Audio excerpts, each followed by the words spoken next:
이 세상에는 세 가지 귀중한 금이 있습니다. 어떤 것이죠? 첫째는 황금. 황금을 귀하다고 여기지 않는 분 있습니까? 정말 귀하죠, 황금. 두 번째는 소금. 얼마 전에도 소금에 대해서 설교했는데 옛날에는 소금이 돈이고 소금으로 월급을 주었습니다. 소금이 생명입니다. 소금이 귀하다. 그 다음에 세 번째는 지금. 시간적으로 지금. 지금이 얼마나 중요한지 모르죠. 지금 놓치면 모든 것을 놓치고 지금 하지 않으면 아무것도 할 수 없습니다. 지금이 없으면 우리가 살아갈 수 없겠죠. 지금이 참으로 중요합니다. 황금과 소금과 지금. 너무 그럴듯해서 자기 아내에게 카톡을 보냈습니다. 남편이 여보, 세상에서 가장 귀한 세 가지 금은 황금, 소금, 지금이래. 정말 일리가 있는 말이지 그치? 하고 이렇게 탁 문자를 보냈어요. 그러자 아내가 답장이 왔습니다. 황금, 소금, 지금 좋아하시네. 됐고 내게 제일 중요한 세 가지 금은 따로 있으니 알아서 해. 지금, 현금, 입금. 지금, 현금, 입금. 남편이 깨갱하면서 꼼짝도 못하고 답신을 보냈습니다. 방금 쬐끔 입금. 방금 조금 보냈다라고 대답했죠. 이게 여자의 마음입니다. 갈대 같은 여자의 마음. 처음에는 남편에게 이런 답장 오면은, 이런 메시지 오면은 온갖 사랑의 고백을 다 하고 정말 그런 것 같아요. 우리 지금을 알차게 사랑하며 보내요. 뭐 이런 문자를 보냈겠죠. 그런데 세월이 지나니까 좋아하시네, 됐고 이렇게 나오는 거예요. 여러분, 사랑의 고백이 사랑에서 물질로, 돈으로 옮겨져가는 여자의 마음을 우리는 이 이야기를 통하여서 볼 수가 있습니다. 우리 여성들만 이렇게 이야기하면 속상하겠죠. 뭐 남자들은 변하지 않나, 뭐 다 똑같지 않나, 뭐 이렇게 이야기할 수 있습니다. 그래서 이런 이야기가 있어요. 막 결혼한 신혼부부의 대화입니다. 신혼부부의 대화이기 때문에 여러분 아주 닭살 돋을 수 있으니까 조심하셔야 됩니다. 신혼부부 새신랑 남자가 이야기합니다. 와, 당신 기다리느라 목 빠지는 줄 알았어. 기다리나 목 빠진 줄 알았다 하니까 여자가 대답하죠. 여보, 내가 떠나면 어떻게 할 거야? 남자가 말합니다. 그런 거 꿈도 꾸지 마. 나한테 매일매일 뽀뽀해 줄 거지? 당연하지. 당신 바람 필 거야? 미쳐서 사람 보는 눈이 그렇게 없어. 나 죽을 때까지 사랑할 거지? 오, 여보 사랑해. 이것이 신혼부부의 대화입니다. 근데 여러분, 세월이 지나면 이 대화를 계속할 수 있을까요? 내용이 180도 바뀐다고 합니다. 방금 전에 위에서부터 쭉 대화한 것을 밑에서부터 쭉 치고 올라가면은 한 3년 살고 난 다음에 부부의 대화라고 합니다. 거꾸로 한번 읽어볼까요? 여자가 이야기합니다. 여보 사랑해. 나 죽을 때까지 사랑할 거지? 미쳐서 사람 보는 눈이 그렇게 없어. 당신 바람 필 거야? 당연하지. 나한테 매일매일 뽀뽀해 줄 거지? 그런 거 꿈도 꾸지 마. 여보, 내가 떠나면 어떻게 할 거야? 와, 기다리나 목 빠진 줄 알았어. 이렇게. 여러분, 대화가 어떻게 처음에 쭉 읽어 내려가니까 그게 신혼부부의 대화였는데 세월이 지나니까 여러분 대화가 거꾸로 되는 것, 마음이 뒤집히는 것, 이것이 또한 남자의 마음입니다. 여러분, 여성이든 남성이든 세월이 지나면서 그들을 향한, 배우자를 향한, 사람들을 향한 마음과 사랑의 고백이 변해가는 것, 바뀌는 것, 어쩌면 이것이 우리의 연약함인 것 같고 또 우리의 현실인 것 같습니다. 오늘 본문에도 3년 동안에 이렇게 세월을 많이 보냈고 동고동락했던 제자들을 향한 예수님의 사랑 고백이 나옵니다. 여러분, 3년의 세월을 함께 보낸 후에 제자들은 예수님에 대하여서 그 마음이 변심하지 않았을까? 여러분, 한결같은 마음으로 예수님을 사랑할까? 3년을 보내고 난 다음에 3년을 겪어보고 난 다음 예수님, 늘 같이 먹고 자고 했던 그 예수님, 그 예수님을 향하여서 제자들은 어떤 고백을 드릴까 하는 것이 본문의 내용입니다. 오늘 말씀 보니까 13절에 예수께서 빌립보 가이사랴 지방에 이르러 제자들에게 물어 이르시되 사람들이 인자를 누구로 하느냐 이르시되 너희는 나를 누구로 하느냐. 인자를 누구로 하느냐 물으시고 또 대답을 듣습니다. 그러면 너희는 나를 누구로 하느냐. 예수님은 3년을 보내고 난 다음에 제자들이 나에 대한 어떤 마음을 가지고 있을까, 어떤 신앙을 고백할까 하는 것이 참으로 궁금했습니다. 여러분, 이 점은 예수님의 공생애가 마무리되는 그 점입니다. 이 중요한 시기에 예수님은 제자들을 데리고 가이사라 빌립보를 지나가면서 이렇게 제자들에게 묻는다라는 것이죠. 여러분, 우리가 연애할 때에 또 사랑을 고백할 때에 프로포즈할 때에 분위기를 많이 봅니다. 장소 설정을, 장소를 잘 물색을 하는 것을 볼 수 있죠. 예수님도 이 특별한 제자들의 고백, 어떤 고백이 있을까 궁금했습니다. 이 고백을 듣기 위하여서, 바른 고백을 듣기 위하여서 장소를 물색했는데 그 물색한 장소가 가이사라 빌립보라는 장소입니다. 예수님께서 왜 제자들의 정확한 마음을 진단해 보기 위하여서 그 고백을 듣는 장소를 가이사라 빌립보로 정했을까 하는 것이죠. 여러분, 이 가이사라 빌립보는 이스라엘의 최북쪽에 있는 만년설이 덮여 있는 헬몬산 기슭에 있는 아주 아름다운 곳입니다. 이름이 가이사라 빌립보. 왜 가이사라 빌립보일까요? 여러분, 가이사르는 황제의 칭호입니다.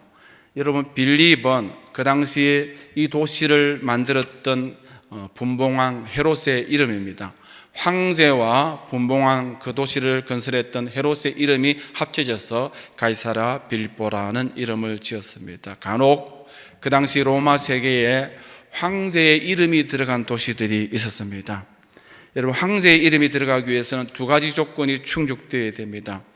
황제의 이름이 들어갈 만큼 그 도시가 아름답고 웅장하고 규모를, 위용을 갖추어야만이 황제의 이름을 넣어서 그 도시 이름을 명칭할 수가 있습니다. 그리고 또 하나는 황제에게 제사를 드리고 예배를 드리는 신전, 황제 신전이 그 도시 맨 위에 있든지 도시 한가운데 황제의 신전이 있어야만이 황제의 이름이 들어갈 수 있습니다. 가이사라 빌립보가 황제의 이름 가이사라가 들어갔다라는 것은 여러분, 그만큼 아름답고 웅장하고 유용을 갖춘 도시라고 볼 수 있죠. 그리고 황제의 신전이 세상을 압도하는 그런 황제의 도시였습니다.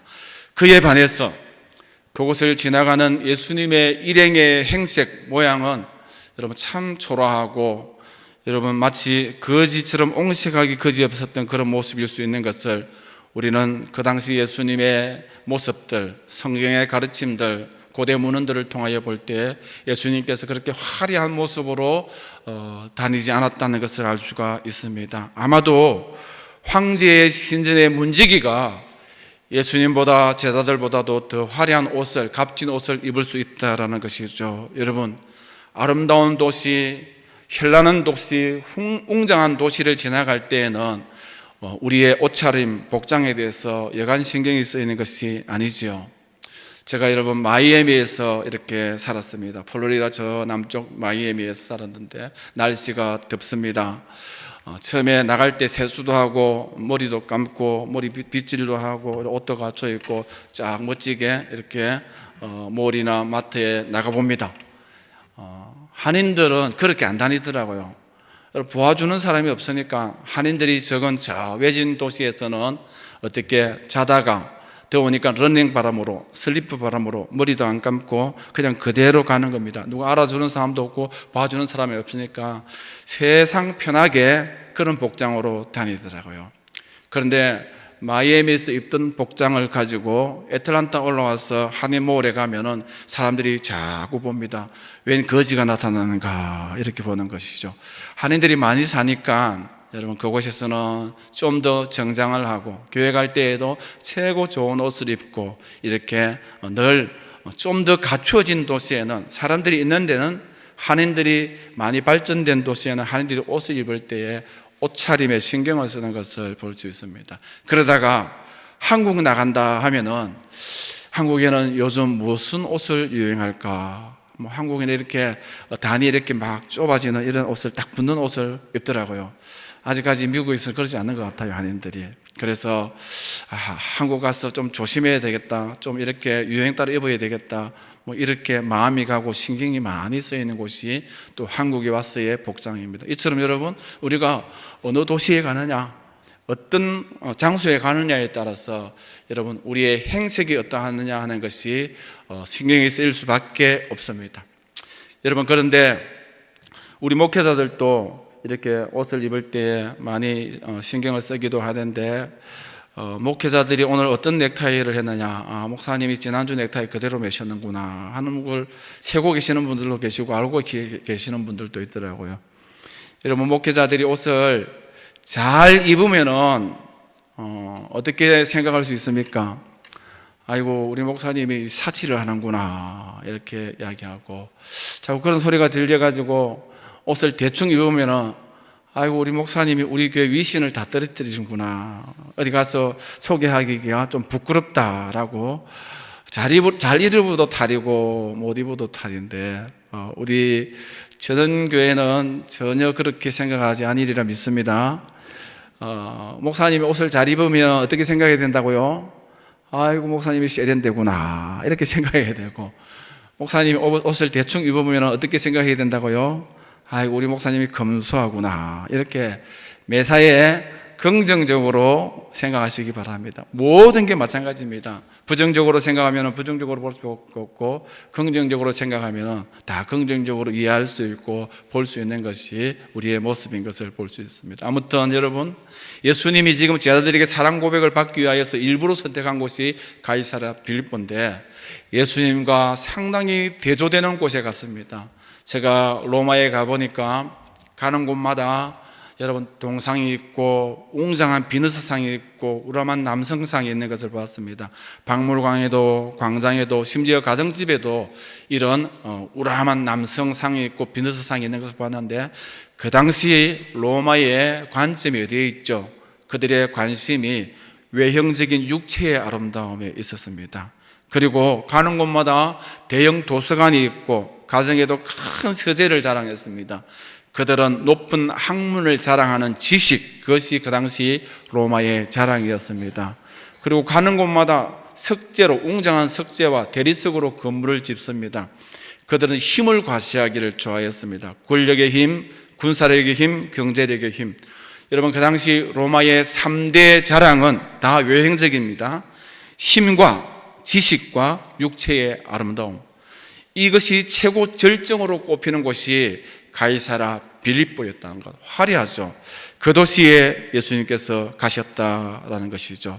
가히 사람의 눈을 현란하기에 충분한 요란하고 웅장한 도시입니다. 이런 웅장한 황제의 도시를 배경으로 하고 초라하기 그지없는 예수님이 가서 제자들에게 묻습니다.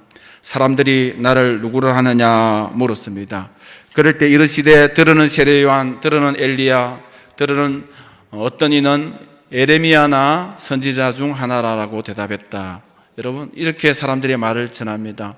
언뜻 보기에는 이것이 칭찬 같지만은 여러분, 이것은 칭찬이 아닙니다. 그 배경이 황제의 도시입니다. 세상 사람들 보기에 이처럼 초라한 행식을 가지신 예수님은 여러분, 신전에서 추앙을 받고 예배를 받을 만한 신이 아니라는 고백입니다. 행색과 몰골을 볼 때에 옛날 거쳐갔던 엘리야나 에레미야나 세레미야 그 이상일 수 없다라는 예수님에 대한 제한적인 고백이 사람들의 고백입니다. 주님께서는 이번에 제자들에게 물어보시죠. 너희는 그러면 나를 누구라 하느냐?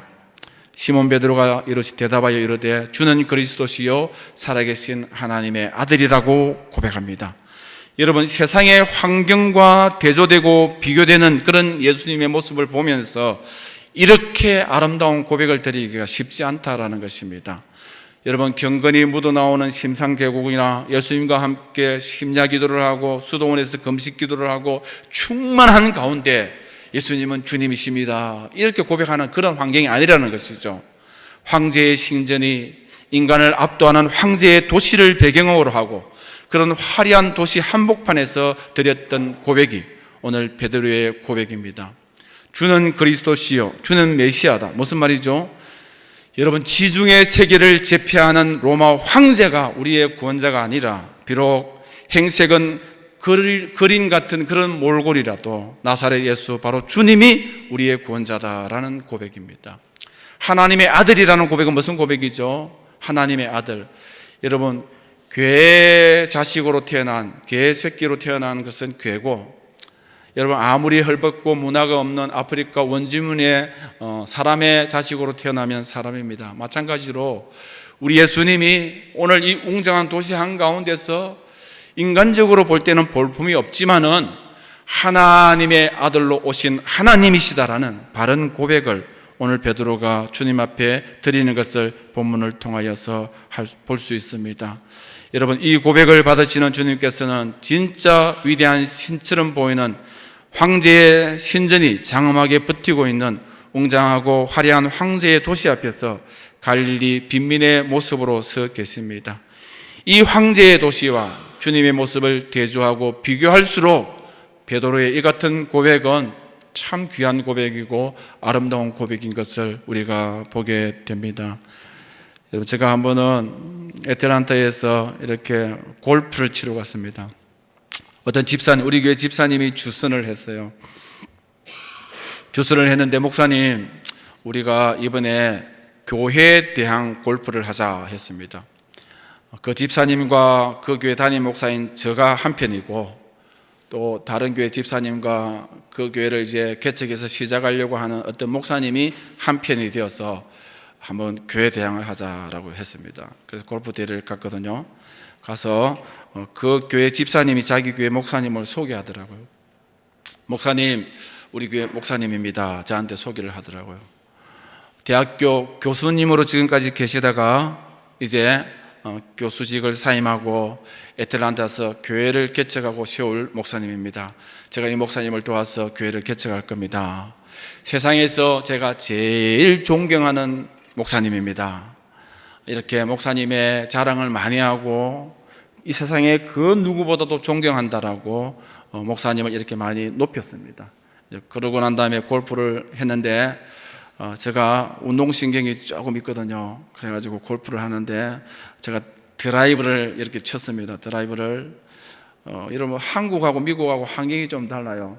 미국에는 짜장면 시켜 먹으면서 테니스 치는 수준이면, 그 정도 경제력이면은 이제 테니스 운동하는 만큼의 경비만 들면은 골프를 칠 수 있는 거예요. 그래서 골프를 치는데 제가 이제 첫 번째 드라이브를 가지고 샥 날리는데 멀리 똑바로 많이 날아갔습니다. 그런데 그 목사님이 이제, 야, 저 교회 목사님이 골프를 잘 치는구나. 나도 우리 집사님 보는데 창피하지 않게 잘 쳐야 되겠다 하고 막 힘이 쫙 들어가지고 탁 치던데 오비가 나고 땅을 꼰두박질하고 이렇게 해서요. 치는 내내 제가 맨 먼저 쳤습니다. 슉 날아가고, 야, 나도 잘 쳐야 되겠다. 뒤에서 따라오는 목사님이 힘이 들어가가지고 막 엉터리로 치고, 절반쯤 가니까 그 집사님의 마음이 달라졌어요. 그렇게 존경하는 목사님인데 몇 번 골프 한번 잘 못 친다고 그 목사님에 대하여 짜증을 내더라고요. 목사님, 힘 좀 빼세요. 힘 좀. 목사님, 앞에 치는 목사님 신경 쓰지 마세요. 왜 자꾸 신경을 쓰세요? 그냥 하는 대로 하세요. 참네. 이렇게 하는 거예요. 여러분, 그렇게 존경하는 목사님인데 골프 라운딩 하면서 몇 분 이렇게 실수했다라고 목사님에 대한 존경심이 확 사라지는 그런 태도를 보이면서, 야, 참 걱정이 된다 생각했어요. 앞으로 개척할 건데 걱정이 되는구나, 이런 생각이 들었어요. 여러분, 존경하는 목사님이고 존경하는 장로님이고 존경하는 권사님이고 존경하는 분이면 여러분, 무엇을 기준으로 존경합니까? 여러분, 우리 예수님이 기적을 베풀면 존경하고, 웅장한 가이사라 빌립보를 지나가는데 너무 그 도시와 비교되는 옹색한 모습, 그림 같은 모습, 여기에서 왜 하필 예수님이 나를 누구라 묻느냐, 참 대답하기 곤란한 그런 상황 속이죠, 그죠? 여러분, 그럼에도 불구하고 베드로는 흔들리지 아니하고 현재의 우리 목사님, 예수님께서 어디에 거하시든지, 어떤 도시에 거하시든지, 어떤 모습을 하고 계시든지, 어떤 옷을 입고 있든지, 여러분 거기에 상관하지 아니하고 외형적인 세상적인 평가하지 아니하고 오직 동일한 신앙의 고백과 동일한 마음으로 주님 앞에 나아가는 그런 한결같은 고백, 이것이 얼마나 귀하고 아름다운지 모릅니다. 베드로는 달랐죠. 베드로는 한마디로 압도하고 있는 세상의 힘의 논리에 이끌리지 않고 천국의 원리, 영적인 논리에 따라서 고백했습니다. 이제 더 이상은 눈에 보이는 현란한 세상의 그대주의에 내가 편승되지 않는다라는 것이죠. 아무리 가이사랴 빌립보가 화려하고 웅장해도 우리 주님은 우리 주님이고, 우리 주님은 하나님의 아들이고, 이 아들에 대한 나의 신앙 고백은 흔들릴 수 없다라는 그런 고백을 지금 드리고 있습니다. 물질 만능주의고 성공 제일주의고 겉된 것이 나를 현혹하더라도 나는 거기에 따라가지 않겠다. 힘의 중심인 로마도, 그 힘의 위용인 가이사랴 빌립보도, 그 힘의 핵심 배우인 황제도, 그들이 뿌려놓았던 화려한 세상의 문화도 베드로를 흔들 수 없다는 그런 고백을 지금 드리고 있습니다. 여러분, 이 신앙의 고백, 흔들리지 아니하는, 세상에 따라서 편승되지 아니하는, 어제나 오늘이나 내일이나 우리가 하나님의 은혜를 누릴 때에나, 때로는 고난 중에 있을 때에나, 하나님이 내 눈에 보일 때나, 하나님이 침묵하고 계실 때나 언제든지 하나님은 하나님이시다, 하나님은 나의 주님이시다, 그렇게 베드로처럼 고백할 수 있는 그런 저와 여러분이 되시기를 주의 이름으로 축원드립니다. 제가 성지순례자 로마를, 터키를 갔는데, 터키에 가니까 옛날 스머나 지역이 있어. 스머나 지역. 지금은 이즈미르라는 곳이, 이즈미르라는 곳인데 거기에 폴리갑 기념교회가 있었습니다. 여러분, 터키에서 지금까지 기독교인으로 살아가는 것은 쉽지가 않습니다. 나는 크리스찬이다라고 고백하면은 여러분 직장을 가질 수가 없고 학교를 다닐 수 없습니다. 그런데 폴리갑 기념교회에 가니까 아직까지 강대상 앞에 촛대를 밝혀놓고 기도하는 몇몇 경건한 크리스찬들이 있었습니다. 여러분, 터키의 종교가 바뀌고 정치가 바뀌고 문화가 바뀌고 세상이 뒤집혔습니다. 친구들이, 가족들이, 선조들이 다 떠나갔습니다. 그 화려했던 그런 기독교 문화가 온데간데 없습니다. 그러나 폴리갑 감독의 신앙을 그대로 전수받아서 어떠한 세파가 일더라도 마음 한올 흔들리지 아니하고 주의 제단 앞에 촛불을 밝혀놓고 그 자리를 지키며 기도하며 신앙 고백하며 주 오시는 그날을 사모하고 기다리는 경건한 크리스찬들이 있었습니다. 여러분, 그 도시 한가운데서 오직 주님만을 바라보고 주님만을 신앙하는 베드로의 신앙 고백과 유사한 모습을 우리는 그곳에서 볼 수 있었다라는 것이죠. 여러분, 이런 베드로가 어찌 하나님 앞에 쓰임받지 않을 수 있으며 이렇게 흔들리지 아니하고 고귀한 고백을 드리고 주님을 사랑하는 베드로가 어떻게 주님 앞에 칭찬받지 않을 수 있으며 축복받지 않을 수 있겠습니까? 이런 고백을 드리고 난 다음에 우리 주님께서 베드로에게 어떤 말씀을 주시죠? 17절에 예수께서 대답하여 이르시되 바요나 시몬아 네게 복이 있도다. 또 내가 네게 이르노니 너는 베드로라. 내가 이 반석 위에 내 교회를 세우리니 음부의 권세가 이기지 못하리라. 내가 천국 열쇠를 네게 주리니 네가 땅에서 무엇이든지 매면 하늘에서도 매일 것이요 네가 땅에서 무엇이든지 풀면 하늘에서도 풀리라. 여러분, 인간이 받을 수 있는 최고의 축복을 받았습니다. 베드로라면, 베드로가 뭐죠? 헬라어로 페트로스. 베드로는 페트로스인데 페트로스는 바위, 반석입니다. 베드로 이름이 반석 아닙니까? 베드로야, 페트로스, 너의 이름 위에 내가 교회를 세우겠다, 이 말입니다. 너의 이름 위에, 내가 너의 고백 위에 내 교회를 세우겠다라는 것이죠. 흔들리지 아니하고 좌우로 편성되지 아니하고 환경에 따라 요동되지 아니하는 너의 신앙 고백, 너의 중심 위에 영원 세세토록 무궁할 하나님의 교회, 나의 몸된 교회를 세우겠다라는 것, 이보다 더 영광스러운 것이 어디 있죠? 너가 땅에서 기도로 풀면은 하늘에서도 풀리고, 너가 땅에서 매면 하늘에서도 매일 것이다. 여러분, 풀고 매는 열쇠를 주겠다라고 축복하였습니다. 하나님은 세파에 흔들리지 아니하고 새 속에 물들지 아니하고 처음 가졌던 그 믿음을 올곧게 간직하고 오직 주님만을 바라보며 고백하는 그 신앙 고백, 그 터 위에 하나님께서 은혜를 베푸시고 축복을 더하시고 하나님의 역사를 세워가는 줄 믿습니다. 우리가 주님을 향하여 오늘 이 시대에 무엇이라고 고백하는 그 고백 위에 하나님은 역사하시고, 오늘 우리가 주님을 향하여서 어떤 신앙의 논리와 관점을 가지고 있느냐, 그 관점 위에 관점을 보시고 신앙의 자세를 보시고 하나님께서 일하신다라는 것이죠. 우리가 비록 연세가 들기도 하고 무명하고 초라하고 연약할 수도 있습니다. 그러나 무명의 갈릴리 어부인 베드로가 주님을 향하여서 올곧은 신앙 고백을 할 때에 그를 들어서 세상을 바꾸고 세상에 생명을 더하는 놀라운 사역자로, 사도로 쓰임받는 것을 볼 수 있었습니다. 여러분, 세상은 참으로 힘들고 복잡하고 변화무쌍합니다. 오늘 세상의 시세가 얼마나 무섭게 우리를 엄습해 옵니까? 여러분, 교회 안 깊숙한 곳까지 세상의 문화가 달려들고 있습니다.